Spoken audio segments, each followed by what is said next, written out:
What if the most ordinary, boring, middle-aged office worker you know is actually hiding a terrifying secret? I'm talking about a man who gets pushed around, ignored, even physically attacked, and never fights back. You see him on the bus every morning, his shoulders slumped, his eyes tired, just another face in the crowd. But here's what nobody knows under his cheap, iron shirt. His body is completely covered in scars. Scars from a past life so dangerous, so violent, that entire governments once considered him too dangerous to leave alive. Because this man wasn't always Manager Kim. He was a double agent, one of the deadliest operatives who ever existed. A name North Korea has never stopped hunting, a target so high value that finding him again would be the intelligence catch of the century. And yet, for 18 years, he buried that man completely. Why? Because he made his wife one promise to become nobody, and to live only for their daughter. Today, I'm telling you the story of Manager Kim, the most boring dad on earth for 18 years straight. But when his teenage daughter goes missing, that boring dad disappears. And in his place, the monster he buried wakes up. So let's start with who Manager Kim appears to be. And honestly, his life is painfully ordinary. Every single day he gets up at the crack of dawn. He shuffles into the kitchen still half asleep, but the moment he picks up a knife, it's like watching a master chef. He prepares a full meal, perfectly irons his daughter's school uniform, and then gently knocks on her door. This is his entire world, his daughter Minji. He pours every ounce of his energy into being a good father. But Minji, she's a teenager now. She wakes up cranky, scowls at the breakfast, grabs her backpack, and rushes out the door without a single bite. Because she wants to catch the bus with her school crush, a popular volleyball player named Nam-han. She doesn't want to be seen with her dad. After his daughter leaves, Kim squeezes onto a packed bus and heads to work. He's a manager at a major bank. And here's the weird thing, at work he is absolutely brilliant. He has an almost unsettlingly sharp memory. He's a total professional, an elite in his field. One day his colleague Sang-ah walks past his desk and notices him scrolling. He's looking at self-defense items, specifically, a self-defense lipstick. She's completely confused. Is that a gift for someone? She asks. Kim awkwardly explains it's for his daughter's upcoming birthday. Sang-ah is bewildered. Who buys their teenage daughter a weapon for a birthday present? She immediately offers to help him pick out a more appropriate gift. And Kim, who is completely clueless about teenage fashion, reluctantly agrees.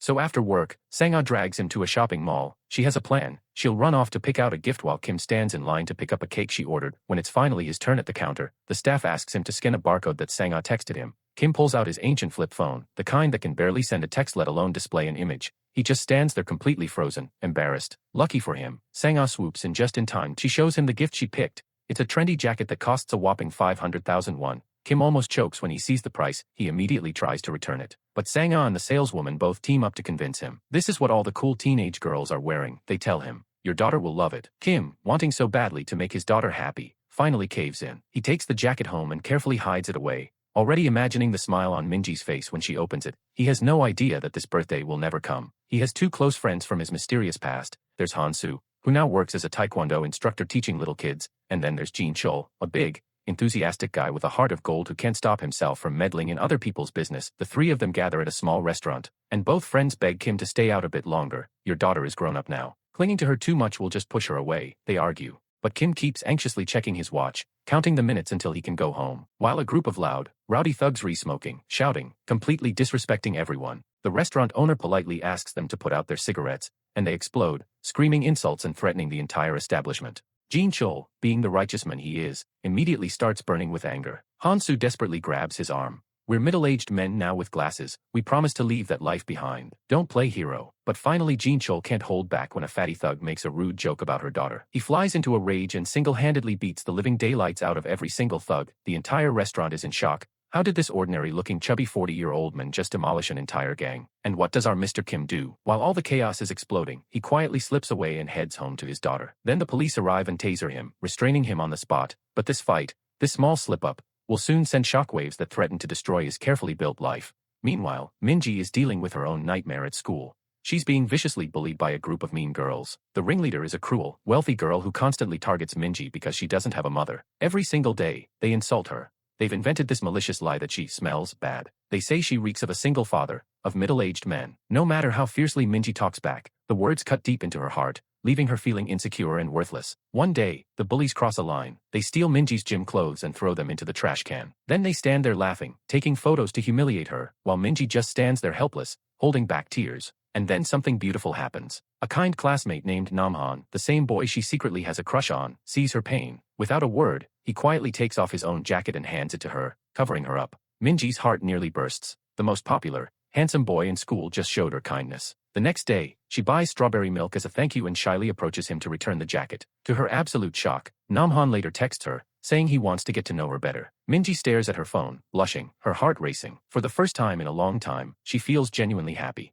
But this happiness is short-lived. The mean girls see Minji and Namhan laughing together, and the ringleader, Hairi, is consumed with jealousy. She has secretly had a crush on Namhan for years. Furious, Hairi and her gang corner Minji after school. They surround her, using their numbers to intimidate her. Hairi pins Minji down and starts her usual cruel game, loudly mocking her for being motherless, calling her a dirty orphan who doesn't belong. But this time, Minji snaps. That's the final straw. Something inside her breaks. She kicks the ringleader so hard and Minji lunges forward. The two girls roll on the ground in a savage, desperate cat fight. Minji is fighting back with everything she has, but here's where it gets really bad.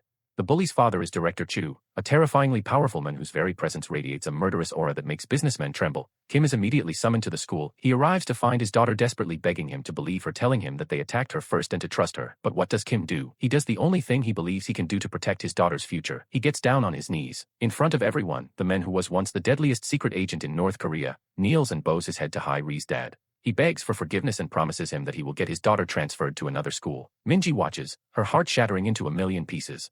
Director Chu, satisfied with this pathetic display, agrees to forgive Minji on one condition. She must transfer schools immediately. As they went outside, Director Chu asks teachers that what does Minji's father do. They told him that he's just an ordinary office worker. As they walk home, she turns to her father with tears streaming down her face. Why did you have to bow so wretchedly? Why did you make me suffer injustice when I did nothing wrong? Other people's fathers are powerful and protect them, but I'm just the daughter of a pathetic office worker who has to endure unfairness. I hate this. I hate you. Kim desperately tries to calm her, begging her to come home because tomorrow is her birthday and he has a special surprise. But Minji fires back the most painful words of all. I hate my birthday. It's the day my mother died because of me. She tells him that she is not coming back home tonight and will stay at her friend's home. If he calls her, she will run away from home. Kim just stands there, frozen, watching her walk away. And in that moment, he feels a crushing guilt towards his late wife. He promised to take good care of their daughter. He failed, and he has no idea that he will regret not grabbing her, not holding on tighter, for the rest of his life. Later that night, Minji receives a text message from Namhan. It says to meet him behind the school gate. Her heart flutters. She puts aside the fight with her dad. She rushes to the meeting spot, completely unaware that Namhan's phone was stolen by the bullies. Waiting for her in the dark is not her handsome crush. It's the ringleader and her gang of thugs. As if forcing Minji to transfer wasn't enough, this cruel girl now wants Minji to kneel and apologize. But Minji, still burning with pain from earlier, refuses. She lunges at the bully, grabbing her hair and punching her to the ground. The other girls scream, and a male bully who came along immediately jumps in. He grabs Minji by the hair and slams her down, holding her in place. The ringleader, humiliated and furious, looks around and sees a brick on the ground. Her eyes go dark. She picks it up, and with all her might, she brings it crashing down onto Minji's head. A sickening thud. Blood instantly gushes from Minji's head. She collapses onto the stone pavement, completely unconscious. The whole group freezes, staring in horror. The ringleader's face turns pale. Panic sets in. What do a bunch of teenagers do when they think they've murdered a classmate? They don't call an ambulance. They don't call the police. The most experienced among them, the male bully, confiscates everyone's phones and calls his older associate, a real gangster. I think we accidentally killed someone. How do we dispose of a body? At first, the associate dismisses it as dumb kids fooling around. But the panicked ringleader grabs the phone and screams, my father is managing Director Chu. Money doesn't matter. Just help us clean this up. The mention of Director Chu immediately catches the attention of a much bigger mob boss. This boss knows Director Chu, and he sees an opportunity. He agrees to help. They stuff Minji's unconscious, bleeding body into the trunk of a car. The mob boss then personally drives the ringleader home, calmly telling her to keep this a secret just between the two of them. Don't even tell your father, he says with a cold smile. Minji is now in the hands of truly dangerous people, and her father has no idea. The next morning, Kim sits alone at home. The birthday cake is still on the table, and the expensive jacket remains hidden away. He waits and waits, but Minji never comes home. Her phone is completely dead. He calls Minji's friend phone and she said Minji didn't come last night. Panic begins to crawl up his throat. Desperate, he rushes to the school, searching everywhere, but finds nothing. He finds Namhan and demands answers. The boy, visibly shaken, explains that the text Minji received wasn't from him because his phone had been stolen the night before. Kim's blood runs cold. Following whispers and rumors, he makes his way to the back gate of the school, and then he sees it, a large, dark pool of dried blood staining the ground. Next to it lies a hair tie, the same one Minji ripped off the bully during their fight. His world stops spinning. With incredible self-control, he waits for the bully girl to walk by, and when she finally appears, he calmly asks, "Where is my daughter?" The girl completely ignores him, and the male thug beside her steps forward with a grin, ready to beat up what he sees as a pathetic middle-aged man. The thug rips off his shirt, revealing a body covered in scars. For a brief moment, his mind goes blank. He instinctively takes a step back in terror. Even Hairi's expression changes. The submissive office worker is gone. In a blur of motion, Kim throws a lightning-fast punch, sending the thug crashing to the ground. He loops a rope around the thug's neck and tightens it, then leans in close and whispers in a terrifyingly calm voice, "Where is my daughter, Minji? To understand the monster that has just awakened, we have to go back." The year is 2008, and peace talks are happening between South and North Korea, but behind the scenes, operatives are being mysteriously murdered. The man orchestrating these assassinations is a ruthless North Korean hardliner. And Manager Kim? Back then, he was not a banker, he was the ultimate double agent, an elite North Korean defector that South Korea weaponized into Code 66, their deadliest Black Ops mercenary, sent on an impossible final mission to hunt his own former commanders. And this wasn't just talk. Code 66 had a file that read like a ghost story, 17 infiltration missions deep into North Korean territory, 5 separate operations where he posed as a double agent without ever being caught, and his boldest move yet, leading the assassination of North Korea's own supreme commander, a strike so audacious it forced China and Russia to quietly assign their own intelligence teams just to hunt him down. So when this final mission came, nobody doubted he could pull it off. Then, in an act of sheer, suicidal determination, Kim calmly drove the car straight through a blockade and off a cliff, killing the target, framing it as a North Korean inside job, and brilliantly faking his own death. Why would he go that far?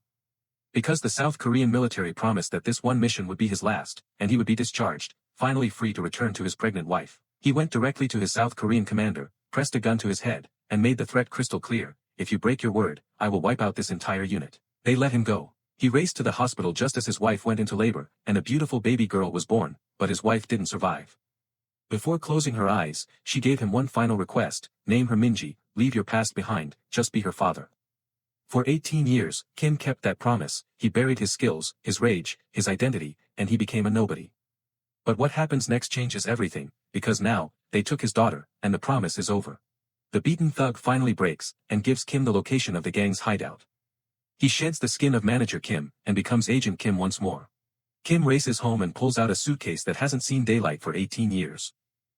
He tracks down the criminal den, an organ trafficking operation, and finds a girl lying unconscious on a table, and his heart nearly stops, but it's not Minji, it's another victim. Enraged, he unleashes hell, and tears through the gangsters with brutal efficiency, saving the innocent girl.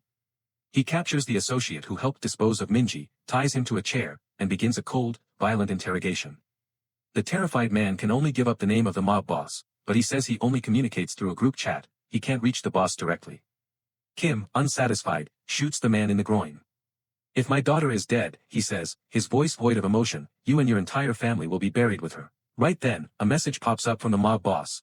Kim calls immediately, but the veteran mob boss is cunning. He senses something wrong, refuses to answer, and sends a final, devastating text: "Body's been disposed of, don't contact again." Then he deletes the entire group chat, severing all ties. Kim stares at the words, "Body disposed of, is his daughter dead?" He raises his gun to execute the associate, but at that exact moment, police, alerted by the gunfire, storm in. Kim is arrested, his illegal firearm and violent rampage land him in handcuffs, dragged away from the one person who might have answers. But the chaos outside is even worse. Remember Kim's two friends, that tavern brawl where Jin Cheol beat up the thugs? It triggered an alert, but it isn't the South that finds him first, it's the North. North Korean intelligence spots the footage, and realizes their most wanted traitor, the legendary spy who faked his death, is alive, and hiding in plain sight. Manager Kim is now a Tier 1 target, and inside North Korean leadership, the hardliners want him dead on sight, but their own director overrules them, and orders that he be captured alive instead. One soldier won't let it go though, the younger brother of a comrade Kim once betrayed and got killed, and he takes matters into his own hands, hunting Kim down to settle a blood debt of his own. He tracks down Kim's detained friend Jin Cheol, disguising himself as a police officer to get close. Jin Cheol, sensing the danger, calmly gives up Kim's address, but can't resist a parting shot, telling the assassin that the moment he's out, he'll be the one hunting him down next. Then Jin Cheol comes up with a genius idea. He punches a prisoner who is peacefully sleeping, saying sorry, and calls out for help to the duty officer. While the poor prisoner rolls around, screaming, the duty officer rushes to open the door, thinking it's a medical emergency, while Jin Cheol throws another punch to his stomach, pretending to give him first aid. As the officer rushes in, Jin Cheol locks the door behind him and runs away. Easy peasy for our Mr. Jin Cheol. Meanwhile, on the South Korean side, their own intelligence directorate scrambles too, not to eliminate Kim, but to reach him before the North does, calling him far too valuable an asset to lose. And Kim himself sits in an interrogation room, completely catatonic, his mind consumed with one image, his daughter lying dead somewhere, and he wasn't there to protect her. The police try to fingerprint him, but the system locks up, flashing a classified access code requirement. They're stunned. Who is this guy? Kim's confiscated phone is ringing but he doesn't move. Then the officer holding it mutters the caller ID says, "My daughter." In that single moment Kim's eyes ignite with life and desperate hope. Forgetting where he is, surrounded by armed officers inside a police station, he moves with terrifying speed and precision. He bursts outside, seizes the officer by the throat, tears the phone from his hand and orders him to stay silent. He answers, his voice a broken, terrified whisper. Could it be true? Is there a chance the message was a lie? Is his daughter still alive, waiting for her father to save her? Because if she is nothing in this world, no government, no mob boss will stop him from bringing her home. The ordinary office worker is gone forever. The deadliest man alive is on the hunt, and he will burn the entire world down to find his little girl. For now, the story pauses here, but Kim doesn't stop. Now both governments, North and South, are hunting him too. Every border, every uniform, all searching for one man. Thank you for watching and see you at part 2.